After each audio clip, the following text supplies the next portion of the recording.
Hey guys, what's up and welcome to a new Tesla update video. So today, as per usual, let's go over Tesla stock. Let's go over the market. Let's talk about what is happening to Tesla, what we can expect moving forward, and all that good stuff. If you enjoyed, don't forget to hit that like button. This is not financial advice and I'm not a financial advisor.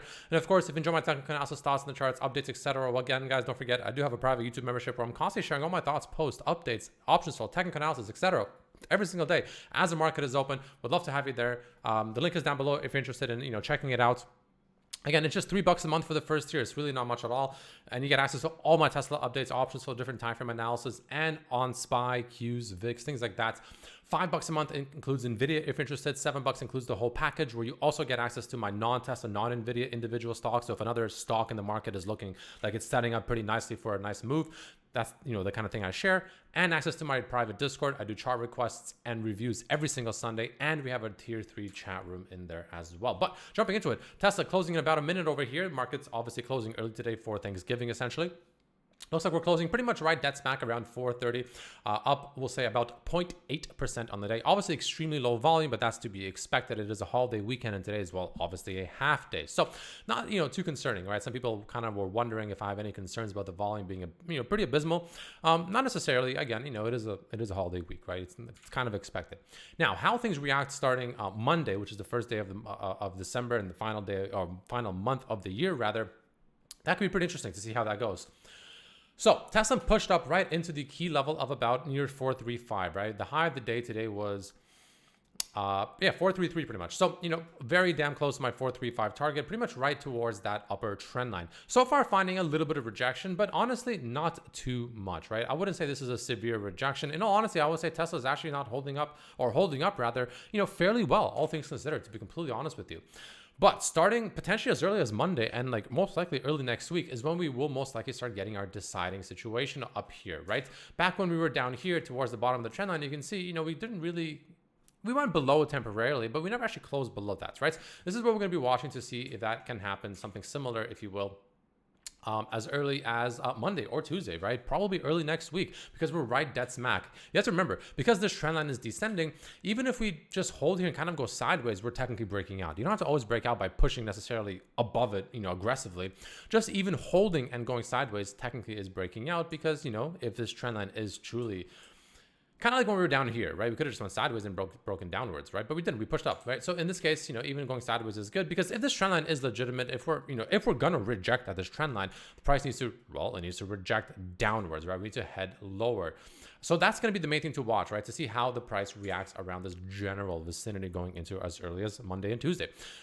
If the bulls, and there's obviously several pathways this can kind of play out, right? But if the bulls can essentially either go sideways or just break out normally, with strength, it doesn't matter really which one, that will be very bullish, right? Now, there are caveats, but the the ultra bullish scenario, if you will, would be a nice bullish breakout up into the mid to low 440s.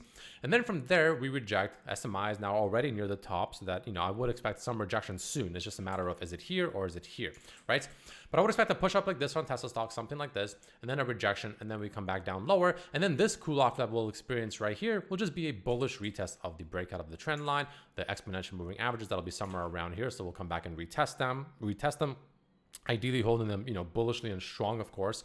And that will also give time for that 4-hour SMI to start getting some of that cool off action happening. Kind of like what we did here, right? Same idea, right? 4-hour SMI was at the bottom, we cooled off to the top side, now we're at the top side. That's kind of the bull case scenario, I guess you can say, right? Or I guess the more bull case scenario, the more mild, if you will, bull case scenario is we do reject from here. We do reject from here. But again, just because we reject from here, it doesn't necessarily mean that the bears have won or the bulls have lost or anything like that whatsoever. Because even if we reject from here, let's say we get a gap down on Monday for whatever reason, we can still reject from here and come down to this level down here around the 420s once again, where the exponential moving averages are sitting, pretty much all three of them bunched up together. And we can still treat this area as nice, strong support. And then from here, we can bounce higher and then get that breakout. That's kind of that base case, I guess, if you will, bull case scenario, not ultra bull case, but just regular bull case scenario.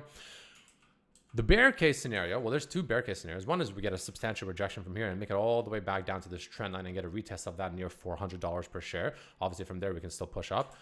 That's kind of that, mild bear case scenario. And the real, true bear case scenario is we reject from here, obviously, like I said. But we come down to this trend line and ultimately break below this trend line and finally make our way down to the 360s to 370s. So again, there's obviously many ways this can play out. I don't have a fortune ball. I don't have a crystal ball. I can't tell you how it's going to play out. I can't tell you, guys, it's going to break out and head higher. It's going to do this exact pathway to the decimal, and it's going to go up here, stop at this exact level, come down to this exact level, stop at this exact level, go up. That's impossible. Nobody has the answer to that. Nobody has a crystal ball. The idea is, you can do some predictiveness, if you will, when it comes to trading, based on how things are shaping and forming up, etc. Kind of how we did here, for instance, with the trend line in the SMI, right? But at the end of the day, it's more about reactionary, right? We need to react to how the price is behaving ultimately, right? And I kind of outlined all the pathways to be on watch for, and again, it just depends on how price reacts. Pretty much right around here, do we get the rejection? Do we push from here? We don't have an answer right now. We need to see, and we're pretty much at a pivotal spot right now for Tesla stock, but we need to see how price reacts from here, what the candles start to tell us, if they show us that strength or not, essentially, right? And this is going to take a bit of time, not too much time, thankfully, guys. I think, probably, I would say by latest Wednesday, we should have a pretty good answer. But honestly, there's a good chance even Monday, maybe Tuesday, we do get our answer when it comes to just this specific situation that we are in right around here. So let's continue monitoring that and seeing how this overall plays out, guys. The next thing I like to look out for, and this is kind of what I like the SMI down here, not the SMI, it is also stochastic. There's slightly different stochastics, but this stochastic up here with the green, I only like using it for the weekly, right? Sometimes I visit it at the end of the week just to see how stocks are performing. And the main thing I look at it is just it's a very, very simple process. I try not overcomplicating this, but essentially, simply put, now that the weekly candle has closed, which, it's a decent looking weekly candle on Tesla stock, obviously low volume, but it's a holiday week, right? So it's expected. Is the weekly continuing to close pressure within the green zone? We are closing back within the green zone. That is a good sign, right? That tells me that overall on the weekly time frame, honestly, the bulls, they're not giving up, right? They're definitely continuing to hold strength. Because whenever Tesla stock is in the green zone on the weekly time frame and the weekly candle closes in the green zone, that means that they're actually, the bulls are holding strong. There is a, technically speaking, or statistically speaking, a higher probability the bulls are in more control than not compared to the bears. Now, if we start closing below, for instance, then that increases the chance that the bullish pressure is easing off and the bearish pressure potentially can start increasing, right?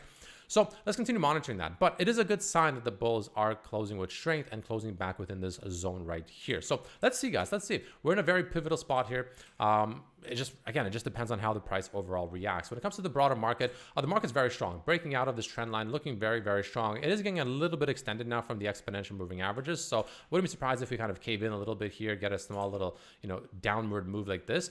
But there's two main levels on SPY and Qs that I would want you to watch. If held, of course, the bulls continue remaining in control. If lost, then, we could have problems. The ultra bull case on SPY is we kind of, very slowly ease our way down back to about the very high 670s as the exponential moving averages catch up and we bounce off of them and head higher. That's the bull case scenario. The ultra bull case. The sort of mediocre bull case scenario is we reject back under the trend line, which would be a bit of a concern. But as long as we hold on SPY, pretty much not dropping below pretty much 670, honestly, I do think the bulls are still in pretty decent control even above that as well. So that's going to be the main way I'll be watching that overall moving forward. And that's going to be the SPY, right? So again, watch for high 670s is the ideal scenario. But even if we go down to the low 670s, as long as that holds, I think we're still fine. Qs is pretty much the same thing. Could get a small little continued gap fill here, get a small little kind of retrace, but same idea. Ideally, the Qs hold 613 to about 611 to 613 around this area. That's the ideal scenario. But if the Qs start losing the low 60s or the low 600s, that would be a concern, right? So I wouldn't want to see more than really the low 600s lost. It's kind of the same thing on SPY. Ideally, we hold here, but it's fine if we go down here as long as we bounce off of there very nicely. Same idea on SPY. Those are the two levels. If we lose the bottom level and we start closing candles below that on the broader market, that would be a bit of a concern. And of course, the VIX is completely collapsing. Actually, this is a substantial collapse. I don't expect the VIX to collapse. I actually expected one more spike and then head lower. We didn't get that. The VIX just completely plummeted down very aggressively. Not something you see this often, right? You can see even when we plummeted here, we got that one little spike up here, right? You can see this. This is kind of what I was expecting. I was expecting this little spike right here, and then we go down. We didn't even get that. We just pretty much caved right the hell in.